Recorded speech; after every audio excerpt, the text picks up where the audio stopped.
Hola amigos, bienvenidos a Megalodon. Saludos queridos amigos. Sean bienvenidos a Megalodon. En el día de hoy veremos el teléfono. Acompáñanos. Teléfono. El teléfono es un dispositivo de telecomunicación diseñado para transmitir señales acústicas a distancia por medio de señales eléctricas. Fue inventado por Antonio Meucci, quien en 1854 construyó un primer prototipo, aunque no formalizó su patente por dificultades económicas, presentando solo una breve descripción de su invento en la Oficina de Patentes de Estados Unidos en 1871. Entre ambas fechas, en 1861, Johann Philipp Reis ya había desarrollado otro prototipo independientemente, por lo que la solicitud de Meucci llegó tarde. Pocos años después, en 1876, Alexander Graham Bell fue el primero en patentarlo formalmente, y durante muchos años, junto a Eliza Gray, fueron considerados los inventores del teléfono. El 11 de junio de 2002, el Congreso de los Estados Unidos de América aprobó la Resolución 269, en la que se reconoce que el verdadero inventor del teléfono fue Antonio Meucci, que lo llamó teletrófono. Historia del teléfono. En 1854, Meucci construyó un aparato para conectar su oficina, en la planta baja de su casa, con su dormitorio, ubicado en el segundo piso, debido a que su esposa estaba inmovilizada por el reumatismo. Sin embargo, Meucci carecía del dinero suficiente para patentar su invento, aunque sí patentó otros inventos que él creía más rentables, como un filtro económico para la depuración del agua y el uso de la parafina en la fabricación de velas, que hasta ese momento se fabricaban con grasa de animales, muy contaminantes y sucias. En 1860 Antonio Meucci hizo público su invento, el teletrófono. En una demostración pública, la voz de un cantante se transmitió a una considerable distancia. La prensa italiana de Nueva York publicó una descripción del invento y un tal señor Bendelari se llevó a Italia una copia del prototipo y la documentación necesaria para producirlo allí, pero no se volvió a saber de él, como tampoco se materializó ninguna de las ofertas que surgieron tras la demostración. Consciente de que alguien podía robarle la patente, pero incapaz de reunir los $250, unos $7.900 de 2016, que costaba la patente definitiva, tuvo que conformarse con un caveat aviso, trámite preliminar de presentación de documentación para la patente, con vigencia de un año, que registró el 28 de diciembre de 1871 y que pudo permitirse renovar por $10, $314 de 2016, 78 solo en 1872 y 1873. En cuanto tuvo el acuse de recibo de la Oficina de Patentes, volvió a intentar demostrar el potencial de su invento. Para ello ofreció una demostración del telégrafo parlante a un empresario llamado Edward B. Grant, vicepresidente de una filial de la Western Union Telegraph Company.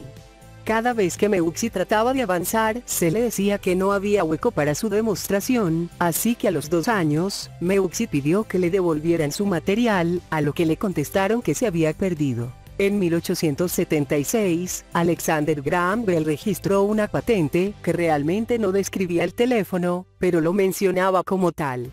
Cuando Meucci, que vivía cerca de Nueva York, se enteró, pidió a un abogado que reclamara ante la Oficina de Patentes de los Estados Unidos en Washington, algo que nunca sucedió.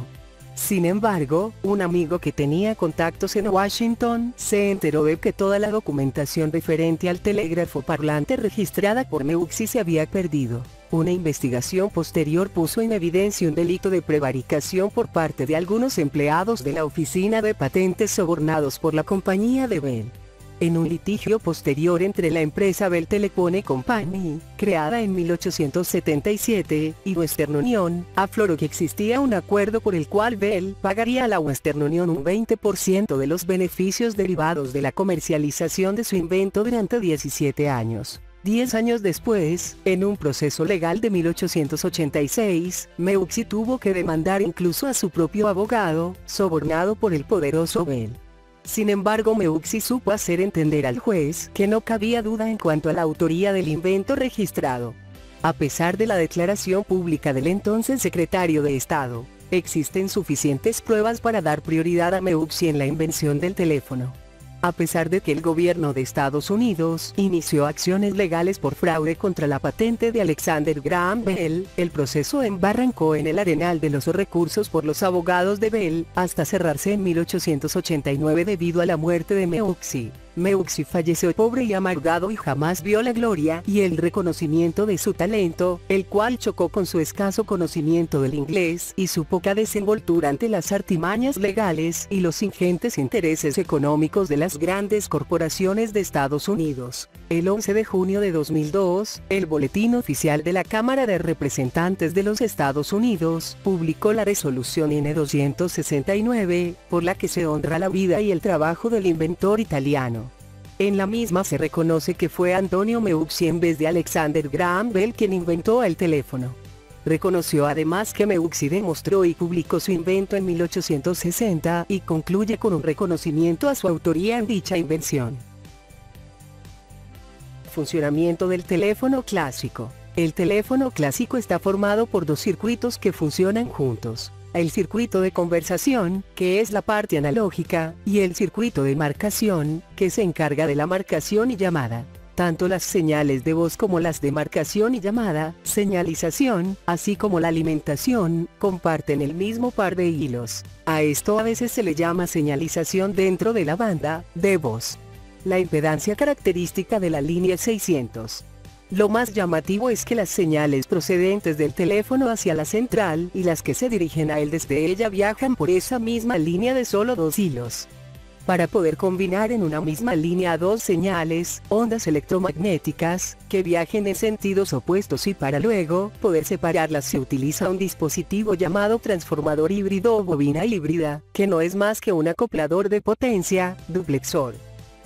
Circuito de conversación. La híbrida telefónica. El circuito de conversación consta de cuatro componentes principales: la bobina híbrida, el auricular, el micrófono de carbón y una impedancia de 600, para equilibrar la híbrida. La híbrida consiste en un transformador con tres bobinados, L1, L2 y L3. Transferencia de señal desde el micrófono a la línea. La señal que se origina en el micrófono se reparte a partes iguales entre L1 y L2. La primera va a la línea y la segunda se pierde en la carga, pero L1 y L2 inducen corrientes iguales y de sentido contrario en L3, que se cancelan entre sí, evitando que la señal del micrófono alcance el auricular. En la práctica la impedancia de la carga no es exactamente igual a la impedancia de la línea, por lo que las corrientes inducidas en L3 no se anulan completamente. Esto tiene un efecto útil, cual es que parte de la señal generada en el micrófono se escuche también en el auricular local, efecto sí de tone, lo que permite que quien habla se escuche a sí mismo percibiendo que el circuito no está muerto. Transferencia de señal desde la línea al auricular. Circuito de conversación. La señal que viene por la línea provoca la circulación de corrientes tanto por L1 como por L2. Estas corrientes inducen, sumándose, en L3 la corriente que se lleva al auricular. Si bien la señal que viene por la línea provoca la circulación de una pequeña corriente por el micrófono, este hecho no afecta la conversación telefónica. El medio de conversación real es algo más complejo. Añade un varistor a la entrada, para mantener la polarización del micrófono a un nivel constante, independientemente de lo lejos que esté la central local. Y B, mejora el efecto sí de tone, conectando el auricular a la impedancia de carga, para que el usuario tenga una pequeña realimentación y pueda oír lo que dice. Sin ella, tendería a elevar mucho la voz. En la actualidad los terminales telefónicos son construidos con híbridas de estado sólido y no en base al transformador multibobinado indicado anteriormente. Las híbridas de estado sólido, que se construyen con un circuito integrado ad hoc, como el MC34014P de Motorola, y unos cuantos componentes electrónicos, tienen una respuesta de frecuencia más plana ya que no usan bobinados. Los bobinados, impedancia inductiva, introducen distorsión al atenuar mucho más las señales de alta frecuencia que las de baja frecuencia. Las híbridas de estado sólido se utilizan en conjunto con micrófonos de condensador y altoparlantes de 16 ohms. Circuito de marcación. Marcación por pulsos. El circuito de marcación mecánico tiene por función establecer conmutaciones rápidas de la línea telefónica, abriendo y cerrando un interruptor. Está formado por un disco de marcar, que tiene un resorte y un regulador centrífugo que mantiene constante la velocidad de giro del disco. El usuario tensa el resorte haciendo girar al disco en sentido antihorario, y soltándolo después. El disco, cuando retrocede movido por la tensión del resorte, acciona un interruptor el número de veces que corresponde al dígito marcado, cuya cifra se corresponde con uno de los 10 orificios que posee el disco, identificado de 1 a 9. El 0 va a lo último porque emite 10 pulsos. La velocidad de generación de los pulsos fue históricamente determinada basándose en el tiempo de respuesta necesario para que los sistemas de conmutación electromecánica operaran confiablemente. La mayoría de los sistemas telefónicos usó una velocidad de 10 pulsos barra segundo. El timbre va conectado a la línea a través del gancho, que es un conmutador que se activa al colgar barra desactiva al descolgar. Una tensión alterna de 75V en la línea hace sonar el timbre si el microteléfono tiene activado el gancho si está colgado.